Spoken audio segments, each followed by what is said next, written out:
Have you ever wondered what would happen if Sherlock Holmes was trapped in a Groundhog Day scenario? If so, then the Sexy Brutale may be the game for you. With time-bending puzzles and a delightfully dreadful tone, this game has you prevent murders by traveling back in time and sleuthing around. The question is, how many times can you do the same thing before getting bored?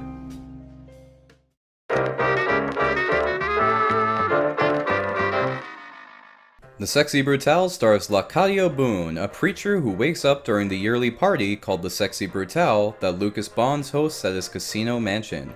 A woman appears and tells Boone that she's given him a mask that has ripped him out of an ongoing time loop that the rest of the other party members are stuck in over a 12-hour period, causing them to relive their deaths at the hands of the staff over and over again. She's also given Boone a watch that restarts the day upon completing the 12-hour cycle. Boone's task is to save the other partygoers from their gruesome deaths before they happen. However, being broken out of the time loop makes Boone a menace to the entities manipulating the guests through their masks. If they catch Boone affecting the events taking place, they'll give chase, meaning Boone cannot directly interfere with the murders and must instead manipulate the circumstances surrounding them in favor of the victim. The idea of going back in time to prevent a tragedy isn't a new one. It's been popularized by games such as Majora's Mask and Prince of Persia. However, the inability to directly interfere with the past is what makes the Sexy Brutale stand out as one of the most clever settings for a puzzle game in recent memory. In the game, you must first watch from the shadows and see how the events took place that led to the deadly outcome. After figuring out how and when the murder occurred, it's time to restart the day and see how the environment can be manipulated to alter the events of the past into a different outcome. The simplest example is in the tutorial, in which you must replace the bullets of a gun with blanks, giving the victim adequate time to defend himself. Most of the game's cases are devilishly clever, offering a surprising amount of depth between the characters' interactions, the dominoes falling in place leading to someone's death, and the need to avoid being caught in the act. Figuring everything out is great, and when the scenario really clicks and you understand exactly what happened and how to prevent it, the game is at its best. Not only are the individual cases great, but the story tying everything together and figuring out the reason behind all of the death and destruction is as well. And while the mystery itself is wrapped up in a satisfying and original way, the tone of it is another story. See, the entire game up until the finale is bouncy, bubbly fun. It's funny, charming, and surprisingly joyous in its portrayal and reaction to character death. In the final act, the game has a jarring tone shift, and while the explanation for the game's premise is satisfying and makes sense, suddenly having the game to ask you to feel sad about someone's death feels more like a misguided attempt to manipulate the player's emotions into feeling sad for an emotionally impactful conclusion, rather than a natural progression of the plot, which makes for a small blemish on an otherwise fun story. However, at the heart of every tale are the characters, and in this regard, the Sexy Brutale is a mixed bag. In terms of character development, there isn't much. You might get a snippet here and there, but the characters themselves aren't clearly the focus here. Though as bland as the characters are, the dialogue is really well written.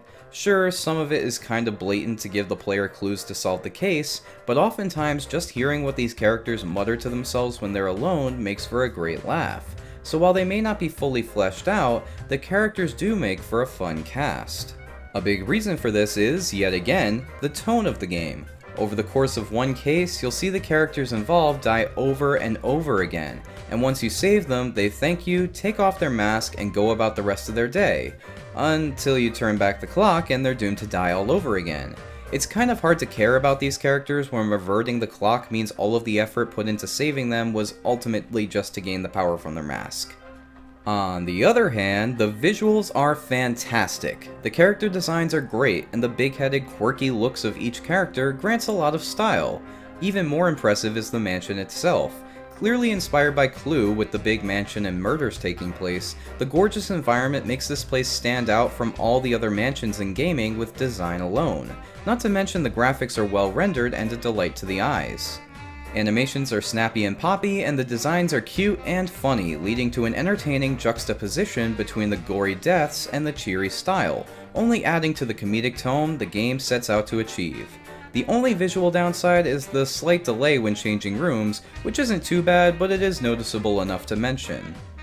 This tone is only improved by the wonderful music. It's stylish, smooth, and knows exactly what tune to play to set the mood just right. Something about a swing tune being played over all the death and chaos just enhances the mood. Plus, the more lyrical songs in the game are a nice treat. And while the game doesn't have much in the way of voice acting, it's not really necessary to the experience, so it's not a big deal. The cherry on top would be the fact that over the course of the day, you can hear certain triggers caused by characters' deaths, piquing a curiosity at the beginning of the game and making you say, well, I guess so-and-so is dead, at the end of the game when you know what causes those sounds. The game itself is really fun, with each new case offering a unique way to solve it and a new kind of murder taking place. Sometimes you'll need to save two people at once, or have one person save the other. After each case, you'll gain a new power to make traversing the mansion and finding hidden collectibles easier. Around the map, there are 52 playing cards to find if you feel so inclined, but they're mostly for completionists and just there for replayability. The major downside to the new powers is that they make the game way more linear. The cases must be solved in order, and one case rarely affects or interacts with another. Each mystery is usually contained to its own portion of the mansion, making it feel like a bunch of levels strung together in a hub world instead of a cohesive world. Gameplay-wise, this isn't overtly a negative, but it does contrast the idea of everything happening in one day as a coordinated effort. Boone has a few abilities himself. He can run around, read notes, examine objects, and look through keyholes to see and hear activities in another room. Everything he witnesses a character do is recorded on the game map, allowing him to see where a person will be at any given time, so long as he's seen them there before. And while useful, this ability is limited, making me wish that tracking a certain character for maybe around 80% of the day would result in revealing their full location, if just to avoid the little blinks on the map when the character was temporarily out of sight. The hiding mechanic is brilliant. Needing to remain unseen makes the process of preventing each murder feel really sneaky and sly. When a guest is finally saved, you get a huge feeling of accomplishment, but also feel smooth and cool for pulling it off in the way intended. If caught, you still have a bit of time to leave the room before being chased, making dying a rare inconvenience rather than a frustrating result of a mistake.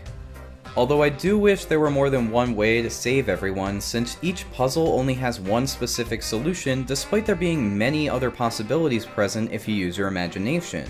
Still, putting all of the pieces together and figuring out how to protect the victim is addicting and entertaining throughout the entire 5 to 6 hour adventure.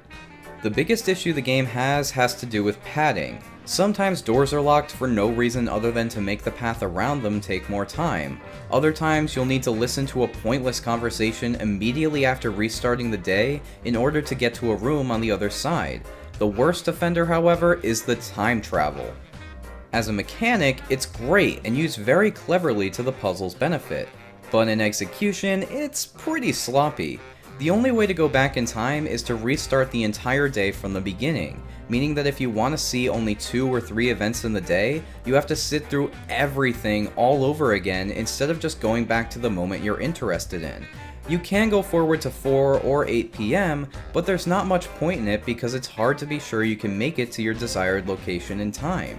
I would have preferred a method like in Braid, where going back in time reverses your character as well, or at the very least the ability to speed up time while hiding, just to ease the boredom of waiting. I love the concept of the Sexy Brutale. It takes a classic story trope and gameplay mechanic and expands it in really unique ways, but its shortcomings keep the game from ever really standing out. I do hope for another adventure in this style that improves on the issues present and expands on the ideas further, but until then, the Sexy Brutale gets a 7.5 out of 10. It's a good game, but with a bit more design polish, it could have been great. I hope you enjoyed this review, and if you did, be sure to like and subscribe to see more Mighty reviews, dissections, and other great gaming content. And as always, have a mighty nifty day today.